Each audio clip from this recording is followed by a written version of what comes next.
यदि आप इस पितृपक्ष में वास्तव में अपने पूर्वजों या पितरों के लिए कुछ करना चाहते हैं तो ये एकादशी अवश्य करें। कैसे, चलिए देखते हैं।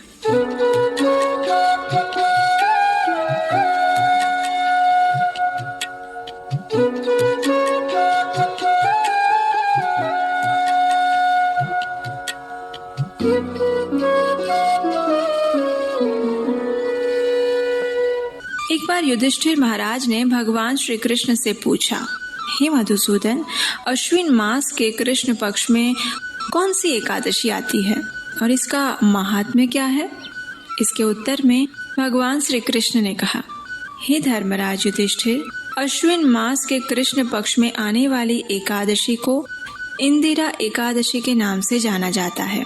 इस व्रत का पालन करने वाले व्यक्ति के स्वयं के सभी पाप कर्म तो नष्ट हो ही जाते हैं, अपितु उसके पूर्वजों का यदि नरक लोक में पतन हुआ हो तो उनका भी उद्धार हो जाता है। जो व्यक्ति इसकी कथा और महात्म्य का श्रवण भी करता है उसे अश्वमेघ यज्ञ के समान फल प्राप्त होता है। इस प्रकार इंदिरा एकादशी का महात्म्य सुनाते हुए भगवान श्री कृष्ण ने पौराणिक कथा कहना प्रारंभ किया। सतयुग के समय में माहिष्मतीपुरी नाम के राज्य में इंद्रसेन नाम का अत्यंत पराक्रमी, यशस्वी और पवित्र राजा राज्य करते थे। वह भगवान विष्णु के परम भक्त थे और उसने अपने शत्रुओं का संहार कर दिया था। भगवान विष्णु के नाम का सदैव उच्चारण करते हुए वे अपनी प्रजा का रक्षण और पालन करते थे।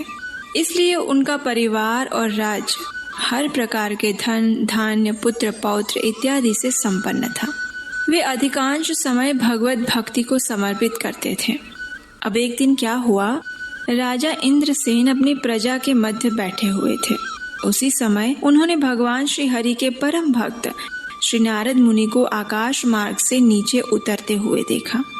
राजा ने अत्यंत विनम्रता पूर्वक दोनों हाथ जोड़कर मधुर वाणी से उन्हें अपने महल में आमंत्रित किया। तत्पश्चात राजा ने नारद मुनि को उचित आसन प्रदान किया, उनके चरण पखारे और उनका योग्य सत्कार किया। राजा के आतिथ्य से प्रसन्न होते हुए नारद मुनि ने राजा इंद्रसेन से अपने तथा राज्य के कुशल समाचार पूछे। राजा ने उत्तर देते हुए कहा, हे मुनिवर, आपकी परम कृपा से मेरे राज्य के सभी अंग कुशल हैं। मैं अपनी प्रजा का अपनी संतान की भांति पालन करता हूँ और अपना अधिकतर समय भगवान विष्णु की भक्ति में समर्पित करता हूँ। हे ऋषि श्रेष्ठ, कृपया आपके यहाँ आगमन का हेतु बताएं। नारद मुनि ने कहा, राजन, जब मैं ब्रह्मलोक से यमलोक में पहुँचा तो मैंने आपके पिताश्री को यमराज की सभा में देखा। अत्यंत आश्चर्य के साथ जब मैंने उनकी वहां उपस्थिति का कारण पूछा तो ज्ञात हुआ कि हालांकि वे अत्यंत धार्मिक राजा थे, परंतु उन्होंने एकादशी व्रत में निर्धारित समय से पूर्व ही पारण कर लिया था, इसलिए उन्हें यमलोक में वास करना पड़ा था। उन्होंने आपके लिए एक संदेश भेजते हुए कहा है, हे पुत्र, कृपया तुम नियम पूर्वक आने वाली इंदिरा एकादशी का पालन करना, जिससे कि मैं अपने पूर्व जन्म के पाप से मुक्त होकर स्वर्ग की ओर जा सकूं। नारद मुनि ने आगे कहा, हे राजन, मैं इसी संदेश को आप तक पहुंचाने के लिए आया था। एकादश पुत्र के कर्तव्य का पालन करते हुए आपको आने वाली इंदिरा एकादशी का श्रद्धा और नियम पूर्वक पालन करना चाहिए और जिसके प्रभाव से पुण्यशाली बनने पर आपके पिता स्वर्ग की ओर प्रस्थान कर पाएंगे। नारद मुनि के वचन सुनकर राजा ने और जिज्ञासा प्रकट करते हुए इस व्रत के पालन की विधि के विषय में पूछा। तो नारद मुनि ने कहा, दशमी के दिन श्रद्धा पूर्वक भगवान की सेवा करें, अपने पूर्वजों के यज्ञ आहुति अर्पित करें, एक बार से अधिक भोजन ना लें और भूमि पर शयन करें। एकादशी के दिन प्रातः ब्रह्म मुहूर्त में उठें और भगवान के समक्ष एकादशी व्रत का संकल्प लें।